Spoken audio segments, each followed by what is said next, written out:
स्थिति अगर तीनों की काफ़ी डबाडोल है तो 2 को हम लोग निःशुल्क पढ़ाते हैं, 1 का फीस लिया जाता है सर। अगर वो गरीब परिवार से हैं, उनके माँ बाप सक्षम नहीं है फीस वगैरह भर पाने में।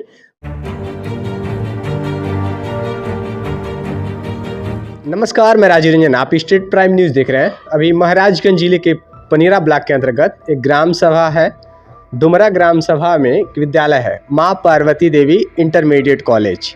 आज हमारी उपस्थिति इस विद्यालय में हुई है और हमारे समक्ष बैठे हुए सर हैं, उनसे पूरी परिचय जानते हैं और इस विद्यालय की खासियत जानते हैं। बहुत बहुत स्वागत है सर स्टेट प्राइम न्यूज़ में। धन्यवाद सर। कैसे हैं सर? सब ठीक है। आपका परिचय? जी, मेरा नाम सौरभ श्रीवास्तव है। मैं इस विद्यालय को देखता हूँ, चूँकि हमारे फादर प्रबंधक हैं यहाँ के, तो एज होने के बाद सुन के काफ़ी उन्होंने कहा कि बेटा आप देखिए। सर, इस विद्यालय का स्थापना कब हुआ था? 2014 में इसकी स्थापना हमने की थी। तो उस हमारी स्टूडेंट हमारी स्टार्टिंग में ही इतनी संख्या हो गई थी कि पनेरा से एसडीआई महोदय ने वहाँ से बधाई दिया हमको, सर आपकी संख्या बहुत अच्छी है, पहले साल में स्टूडेंट होना बहुत बड़ी बात है। हमने मेहनत भी किया सर, लोगों का सहयोग भी मिला, आर्ट टीचर्स डिपार्टमेंट सभी लोगों ने मेहनत की। अन्य विद्यालयों की अपेक्षा सर यहाँ ऐसी क्या खासियत है बच्चों के लिए कि बच्चे खींचे चले आते हैं और संख्याओं में भी काफ़ी वृद्धि देखने को मिल रही है? उसका सर मैं मोटो कह सकता हूँ कि टीचरों का भी सहयोग रहा है। मैं समय समय पर यहाँ बच्चों के लिए प्रतियोगिता वगैरह तमाम कराता रहता हूँ, उनकी परीक्षा है, टेस्ट वगैरह सब होते रहते हैं। ख़ास तौर से जो ग्रामीण क्षेत्र में ये विद्यालय खुला हुआ है और बहुत ऐसे बच्चे हैं जिनके पास व्यवस्था नहीं है, कपड़े की व्यवस्था नहीं है, कॉपी किताब की व्यवस्था नहीं है, उनको हम फ्री अपने निःशुल्क पढ़ाते हैं और कपड़े वगैरह भी प्रबंधक जी द्वारा उनको निःशुल्क दिया जाता है सर। ऐसे में तो करीब घर के 2-4 और बच्चों को पढ़ना जरूरी होगा ना।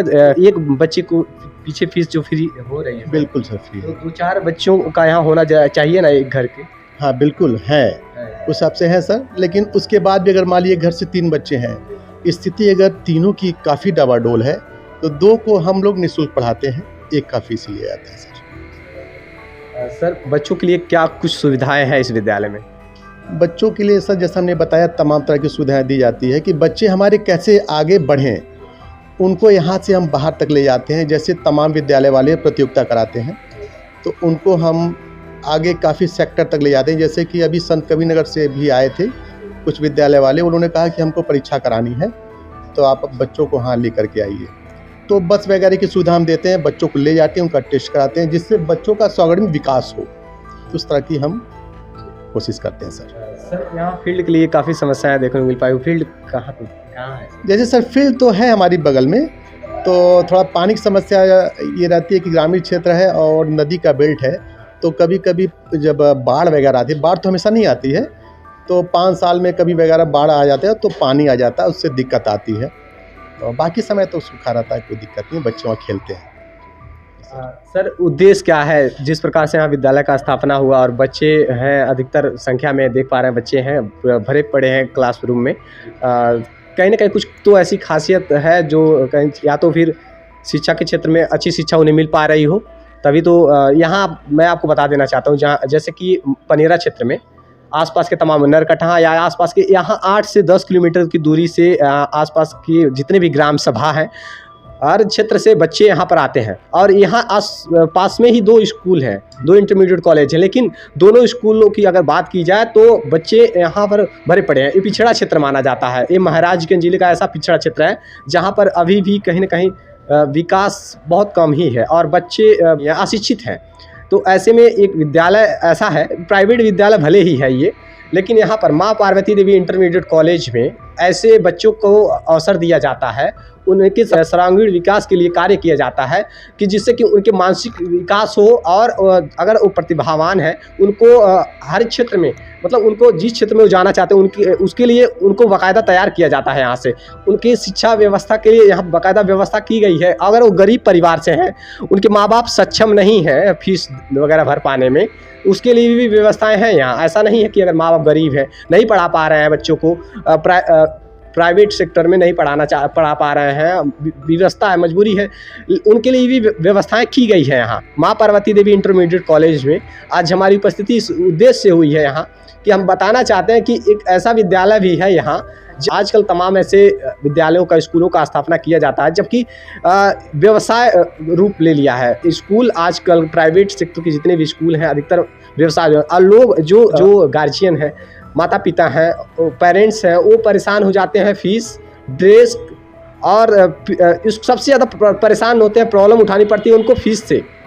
फीस कुछ इस प्रकार से होती है कि माँ बाप की मतलब जो सैलरी नहीं होती है, जैसे तो ग्रामीण, तो अगर गांव के लोग चाहें, मेहनत मजदूरी करने वाला शख्स चाहे कि अपने बच्चों को हम प्राइवेट सेक्टर में पढ़ा पाएँ, प्राइवेट स्कूलों में पढ़ा सके, तो बहुत मजबूरी है, नहीं पढ़ा सकते हैं। वो मजबूर होकर के प्राइमरी स्कूलों में भेजते हैं, सरकारी स्कूलों में भेजते हैं। इस अभी प्राइवेट स्कूलों की अगर बात की जाए तो, लेकिन ऐसे भी अभी विद्यालय हैं प्राइवेट सेक्टर में कुछ, जहाँ के प्रबंधक कहीं ना कहीं उनके अंदर कुछ ऐसे सोचने की क्षमता है कि हम चलिए अपने क्षेत्र के बच्चों को बेहतर भविष्य के लिए उनको शिक्षा देते हैं, उन्हें आगे बढ़ाने का कार्य करते हैं। तो आज भी ऐसे विद्यालय हैं जो कार्य कर रहे हैं। तो ऐसे ही हम माँ पार्वती देवी इंटरमीडिएट कॉलेज का, और क्या कुछ सुविधाएँ मिल पाएंगी जो कि बच्चे जो गरीब परिवार से हैं, वो पढ़ना चाहते हैं, वो कुछ करना चाहते हैं, लेकिन उन्हें सबसे बड़ी समस्या, संकट अगर रास्ते में खड़ी होती है सर, तो वो मजबूरी आती है आर्थिक रूप से समस्याएं सर। बिल्कुल। तो उसके लिए सर सरकार ने भी बढ़िया चांस दिया हुआ है गरीब बच्चों के लिए। आईटी के क्षेत्र में सरकार ने किया है कि अगर काफ़ी गरीब ऐसे बच्चे हैं तो उनका फॉर्म अप्लाई कराते हैं सर हम लोग। जो गार्जियन ऐसे हैं कि वो फीस नहीं दे पा रहे हैं, उनका सरकार ने ही ऐसे, गवर्नमेंट ने ऐसी सुविधा लगा रखी है कि उनको फ्री ऑफ कॉस्ट पढ़ाने के लिए तो फॉर्म हम लोग भरवाते हैं सर, और फ्री होने पे उनको निःशुल्क हम लोग पढ़ाते हैं। सर फीस की बात कर ली जाए, बच्चों की फीस की बात कर ली जाए, तो ये LKG से इंटरमीडिएट तक की एक कक्षा चलती है सर। जी जी तो जी। क्या कुछ फीस वगैरह है? मिनिमम सर 300 फीस है यहाँ पे। 300 फीस। हाँ, सभी बच्चों के लिए। LKG के बच्चों के लिए LKG से लेके 12 तक के एक वो लगा रखा है सर हमने, क्योंकि ये एक ही फीस सर, क्योंकि उसका रीज़न ये है कि हमने बताया कि अगर फीस को हम बढ़ाते हैं तो यहाँ मेंटेन नहीं कर पाएंगे गार्जियन सर। और आप देख रखेंगे कि तमाम व्यवस्था हमने रखा है, लाइट की व्यवस्था है, पानी की व्यवस्था है, तमाम व्यवस्था हमने दे रखा है बच्चों के लिए। तो इसी पे सर हम मैनेज करते हैं सर। सराहनीय कार्य है सर के द्वारा। LKG से लेकर के 12वीं तक के जो बच्चे यहाँ पर पढ़ने आते हैं, उनके लिए मात्र एक ही फीस, एक ही शुल्क है, बस 300 रुपये मंथली यही लगना है। और ऐसे में मेंटेन भी कर लेते हैं परिवार के सदस्य, परिजन। अगर मेहनत मजदूरी करने वाला शख्स है, मजदूर पिता है, उसके लिए 400 रुपये दिहाड़ी लगाता है, तो जाहिर सी बात है एक दिन अगर मजदूरी कर लिए तो अपने महीने भर के बच्चे का फीस एकत्रित कर लेंगे, कलेक्ट कर लेंगे, और घर का खर्च वगैरह भी मैनेज कर लेंगे। इसलिए कहीं ना कहीं बच्चों की संख्या भी अधिकतर है और सारी व्यवस्थाएं भी यहाँ पर हैं। महाराजगंज के जिला विद्यालय निरीक्षक जी को बहुत बहुत धन्यवाद देना चाहूँगा कि उन्होंने इस ग्रामीण क्षेत्र के विद्यालय माँ पार्वती देवी इंटरमीडिएट कॉलेज को उस लायक समझा कि उन्होंने मुझे मान्यता भी दी, और मैं चौथा साल है सर सेंटर मुझे मिला हुआ है, उस लायक उन्होंने समझा इस एरिया में। तो इसके लिए मैं उनको बहुत बहुत बधाई, धन्यवाद देना चाहूँगा। आपको भी स्टेट प्राइम न्यूज़ की ओर से सर और हमारी तरफ से बहुत बहुत धन्यवाद, बहुत बहुत बधाई सर, क्योंकि आपके वहाँ जो बच्चे हैं हमने देखा है सर, खचाखच वाहन, जो साइकिल वगैरह है, भीड़ लगी हुई है, उससे ये ज्ञात होता है कि सर पैदल वाले तो साइकिल से ज़्यादा पैदल वाले बच्चे होंगे यहाँ। जी जी, मैं भी सर इसके लिए बहुत, सबसे पहले मैं इस चैनल को मैं बहुत बहुत धन्यवाद देना चाहूँगा। आपने समय दिया अपना, और अपने चैनल के माध्यम से पूरे यूपी क्या पूरे भारतवर्ष को आपने दिखाने की कोशिश की है, इसके लिए मैं धन्यवाद देना चाहूँगा सर, बहुत बहुत।